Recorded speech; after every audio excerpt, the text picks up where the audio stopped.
కార్యకర్తలంటే మన బలం బలగం. ఆ పసుపు జెండా చూస్తేనే మనకెక్కడ లేని పౌరుషం.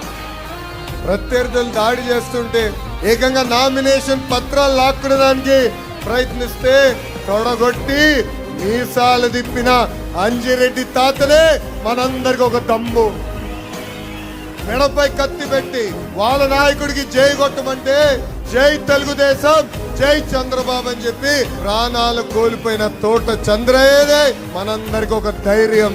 అంతేకాదు ప్రత్యర్థి దాడిలో కంటి చూపు పోగొట్టినా తగ్గేదే లేదని చెప్పిన చెన్నుపాటి గాంధీ గారే మనందరికి ఒక స్ఫూర్తి. ఏకంగా పోలింగ్ బూత్లు నిలబడినందుకు వైకాపా నాయకులు దాడి చేసి రక్తం కారుతున్నా చివరి ఓటు పడే వరకు నిలబడి ఆ ఈవీఎం బాక్స్ కి లాక్ వేసిన తర్వాతనే ఆసుపత్రికి వెళ్ళిన మంజుల గారు మనందరికి ఆదర్శం అని ఈ సభాముఖంగా తెలియజేస్తున్నాం. ఆ రోజు నుంచి ఈ రోజు వరకు తెలుగుదేశం పార్టీ కార్యకర్తలే కంచుకోటకి కాపలా కాశారు. జెండాలు మోసింది కార్యకర్తలు, పోరాడింది కార్యకర్తలు. అందుకే నాకు ఈ కార్యకర్తలే అధినేత అని ఈ సభాముఖం మీకు తెలియజేస్తున్నా.